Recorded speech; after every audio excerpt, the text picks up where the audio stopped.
President KTR గారు మాట్లాడాల్సి. జై తెలంగాణ. మీకు తెలుసు కదా, మెదక్ నా అత్తగారు ఊరు రామాయంపేట. రామాయంపేట మళ్ళీ ఆయన మెదకోలు ఫీల్ అయ్యారు. రామాయంపేట మా అత్తగారు ఊరు, పద్మక్కదేమో మా దగ్గర వాళ్ళ అమ్మగారు ఊరు. కాబట్టి అక్కడికి వెళ్ళి పిల్లని ఇక్కడికి ఇచ్చినాము, ఆడికి వెళ్ళి పిల్లని అటు తీసుకుపోయాను.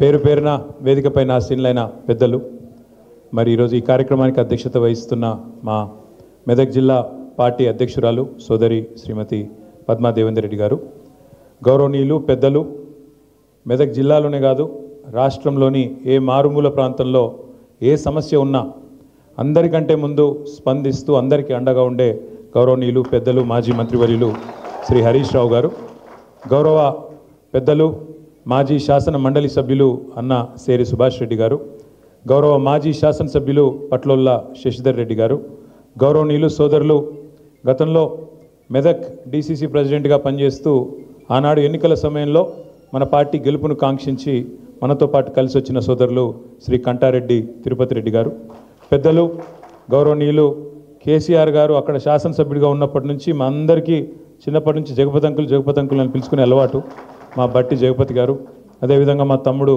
మల్లికార్జున్ గౌడ్ గారు, అన్న నాగర్ కర్నూల్ మాజీ శాసనసభ్యులు గౌరవనీయులు అన్న మరి జనార్దన్ రెడ్డి గారు, సోదరుడు జితేందర్ గౌడ్ గారు, సోములు గారు, మా తమ్ముడు ఎర్రోళ్ళ శ్రీనివాస్ గారు, ఇంకా వేదిక పైన ఉన్న అన్నలందరికీ పేరు పేరున, రావుల చంద్రశేఖర్ రెడ్డి అన్నగారు మన party general secretary head office in charge, అదేవిధంగా ఈరోజు మెదక్ నియోజకవర్గంలోని వివిధ ప్రాంతాల నుంచి తరలి వచ్చిన మా తమ్ముళ్ళు, అద్భుతంగా మాట్లాడిన జీవన్ కుమార్ గౌడ్ గారు, అదేవిధంగా నరేందర్ గారు, రంగారావు గారు, ఇంకా పేరు పేరున వారితో పాటు కలిసి వచ్చిన మీ అందరికీ హృదయపూర్వకంగా తిరిగి స్వాగతం సుస్వాగతం. పత్రికా మిత్రులకు కూడా హృదయపూర్వకంగా నమస్కారం. హరీష్ రావు గారు మాట్లాడుతూ రెండు మాటలు చెప్పిండ్రు. ఒకటి, సిద్దిపేట ఒకప్పుడు సిద్దిపేట అంటే పందులు గుర్తొచ్చేది, మెదక్ అంటే గాడిదలు గుర్తొచ్చేది, కానీ ఇప్పుడు సిద్దిపేటలో పందులు మాయమైనాయి అన్నారు. మెదక్లో కూడా గాడిదలు దాదాపు పోయినాయి, కొన్ని ఉన్నాయి ఇంకా.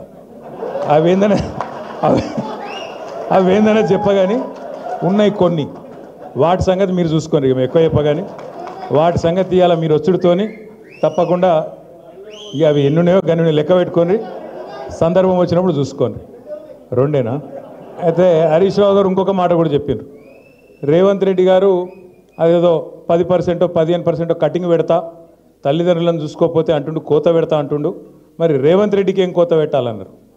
రేవంత్ రెడ్డికి కోతలు సరిపోవు, కర్రు కాల్చి వాత పెట్టేటట్టు మీరు అందరూ ప్లాన్ చేసుకోవాలి. ఎందుకంటే ఇంతకంటే లేకి ముఖ్యమంత్రి ఇక్కడ మస్తు మందిని చూసినాం. మనం కూడా ఎన్టీ రామారావు గారిని చూసినాం, చంద్రబాబు నాయుడు గారిని చూసినాం, రాజశేఖర రెడ్డి గారిని చూసినాం, రోషయ్య గారిని చూసినాం, కేసీఆర్ గారిని చూసినాం. ముఖ్యమంత్రి అంటే ఇక మధ్యలో కిరణ్ కుమార్ రెడ్డి ఉండే కానీ లెక్కలో లేడు ఆయన, పెద్ద ఆయన ఆఖరి కిరణం కాబట్టి లెక్క పెడతలేము. ఇక ఇంతమందిని చూసినాక మంచోళ్ళను ఈయనను చూస్తే వీళ్ళు ఎట్లా అనిపిస్తుందంటే, ఇక నాకు ఎట్లా అనిపిస్తుంది కానీ ఊళ్ళో లెవెల్ ముంగట నన్ను గొట్టం పెడితే చాలు, ఒక తిట్లు కాదు, తెలుగు భాషల గిన్ని తిట్లుంటాయని కూడా తెలియదు, గన్ని తిట్లు తిడుతుండ్రు. నిజంగా చెప్తున్నా, ఇంకొకడు ఎవడన్నా రేషమునోడైతే ఈ పాటికి ఒక బకెట్లో నీళ్ళు తోడుకొని ఆయనతో దుంకి చచ్చిపోతుండే. రేవంత్ రెడ్డి కాబట్టి నడిచిపోతుంది. సిగ్గు ఇజ్జతు మానం ఏం లేవు. అరే నోరా మోరే అది. ఎలక్షన్ల ముందు ఏం చెప్పిండే ఆయన? మీ ఉరుకుర్రి 2 లక్షల రుణం తెచ్చుకోండి, నేను చెప్తానే ఉన్నా, వస్తూనే ఉన్నా, 9వ తారీఖు సంతకం అన్నాడు. మళ్ళీ ఇప్పటి వరకు 50,000 కోట్ల రుణమాఫీ అని ఇప్పటిదాకా రైతుల ఖాతాల్లో 12-13 వేల కోట్లు కూడా దాటలు వేసింది. కానీ అయిపోయిందని చెప్పి ఇలా ఉదరగొట్టే ఉపన్యాసాలు. రైతు బంధు కేసీఆర్ బిచ్చమేసినట్టు 10,000 ఇస్తుండు, నేను 15,000 ఇస్తా, నేను నన్ను ఓటేయండి గుద్దుండ్రి అన్నాడు. కేసీఆర్ 2 పంటలకు ఇస్తుండే, నేను 3 పంటలకు ఇస్తా అన్నాడు. వేసిండా రైతు బంధు? వస్తుందా? ఇలా సిగ్గు లేకుండా 2 సార్లు ఎగ్గొట్టి మొన్న అది కూడా మళ్ళీ అరకొరగానే వేసి 15,000 అని చెప్పి 12,000 ఇచ్చి దానికోసం అట సంబరాలు చేసుకోండి, ఇక మొత్తం దేశమంతా ఉరికి సంబరాలు చేసుకోండి అని చెప్పి రైతు వేదికల కాడ సంబరాలు చేసుకోమని చెప్తా ఉన్నాడు. దాంతోపాటు ఎన్ని మాటలు, అత్తకు 4,000 ఇస్తా, అత్తకు 4,000, కోడలకు 2,500 వచ్చినాయి. అత్తకు 4,000, కోడలకు 2,500. ఇక సిగ్గు లేకుండా ఇంకా మాట్లాడతాడు రేవంత్ రెడ్డి. ఈసారి 100 గెలుస్తాడట, 100. అందుకే నేను చెప్పిన 100 నీ బొందనా అని చెప్పిన. నేను నిజంగా కూడా ఇప్పుడు మరి ఆయనకు నాకు ఇట్లా మాట్లాడేది ఇష్టం ఉండదు నిజానికి, కానీ ఆయన భాషనే అర్థమవుతుంది. ఎవడన్నా ముఖ్యమంత్రి ప్రపంచంలో మొత్తం ప్రపంచంలో ఎక్కడన్నా ఏం చేస్తారు నన్ను కోసుక తింటారా అంటాడు ఎవడన్నా? అంటాడా అసలు ఎవడన్నా బుద్ధున్నాడు? ఎవడన్నా ముఖ్యమంత్రి ఢిల్లీకి పోతే నేను దొంగను చూసినట్టు చూస్తున్నారు, చెప్పులు ఎత్తుకపోతాడేమో అని చెప్పి అపాయింట్మెంట్ ఇస్తలేరని చెప్పినోడు ఎవడు ఉన్నాడు ఇదివరకు? గందుకే నేను అన్నా, ఉత్తగానే అంటలేను, ఉత్తగానే ఆయన తిట్టాలనే నోటి తీటతో అంటలేను.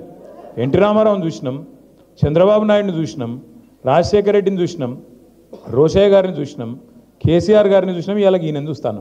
చూసినాక ఏమనిపిస్తుంది మరి? గిసొంటి మాటలు మాట్లాడేటోడు తెల్లారి లేస్తే పనికి మాలిన మాటలు, అది నోరు ఇప్పుతే పాపం ఇక అందులోకెళ్ళి డ్రైనేజ్ కంపు తప్ప ఇంకోటి రాదు. గబ్బు మాటలు, గబ్బు వ్యవహారాలు. కేసీఆర్ గారు లాంటి నాయకుడు